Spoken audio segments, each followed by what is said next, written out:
Ce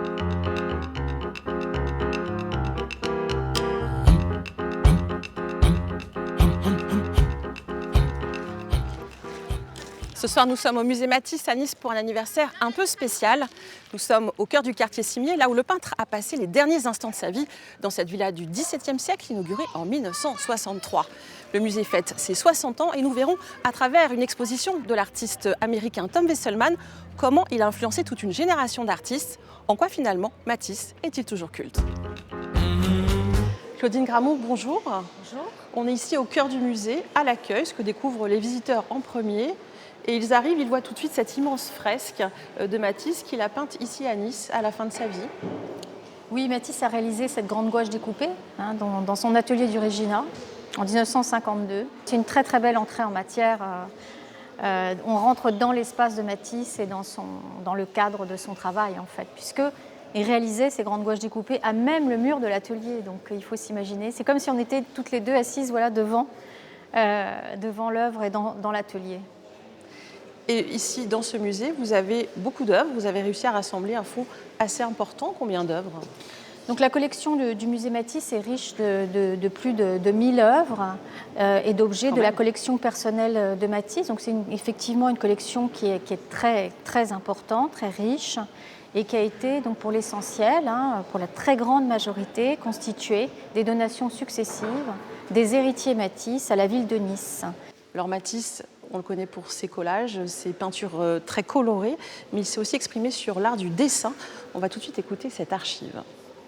Moi, je crois que la peinture et le dessin, c'est la même chose. Le dessin est une peinture faite avec des moyens réduits. Sur une surface blanche, une feuille de papier, avec une plume et de l'encre, on peut, en créant certains contrastes par des volumes, on peut changer la qualité du papier, donner des surfaces souples, des surfaces claires, des surfaces dures, sans toutefois mettre ni ombre ni lumière.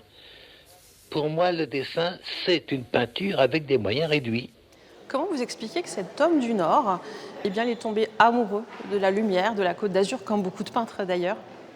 Je crois qu'il a été littéralement fasciné par la lumière et par la qualité de la lumière. C'est-à-dire une lumière qui, surtout l'hiver, donne une certaine profondeur à l'atmosphère et déréalise les objets, les êtres, les choses. C'est ce qu'on voit aussi dans ses peintures avec des tableaux, chambres avec vue sur la mer, à l'hôtel Beau Rivage notamment.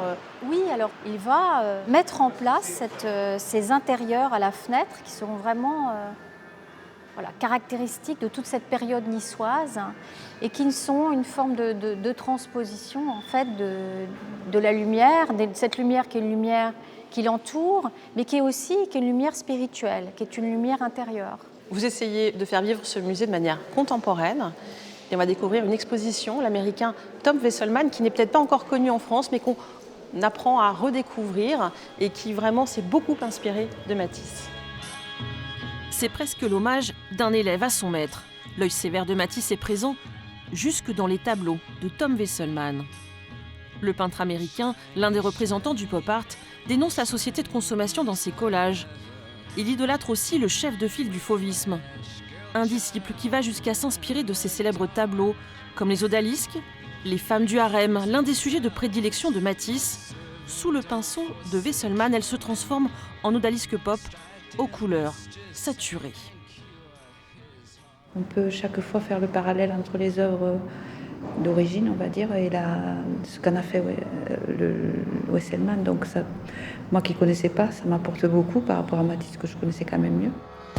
L'œuvre monumentale de Matisse, la fameuse danse, devient l'arrière-plan d'un tableau de Wesselmann. Elle l'influence encore pour une version schématisée, abstraite, composée de fragments d'aluminium découpés, The Blue Dance. Un dialogue pictural à 90 ans d'intervalle entre les deux artistes, Wesselmann et Matisse.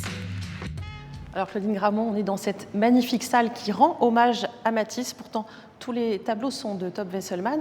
Comment vous expliquez que Matisse soit devenu culte? Alors je crois Matisse a une œuvre qui est fondamentalement ouverte en fait, donc c'est pour ça qu'il a une telle postérité, surtout dans les années 50, 60, c'est énorme en fait, il meurt en 54. Et après, il est très vu, très regardé par toute cette génération d'artistes des années 50, 60 et même encore aujourd'hui. Là, on voit que Tom Wesselmann reprend les codes, la saturation des couleurs, des figurations très simplistes. Je crois qu'il a été surtout très convaincu par la qualité, la force de ses couleurs. Il dit que voilà, Matisse sait faire exploser la peinture.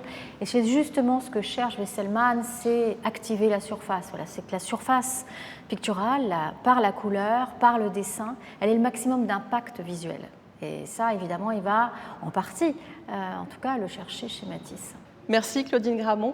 Et on termine cette émission avec une citation d'Henri Matisse. « La couleur, surtout, plus encore que le dessin, est une libération ».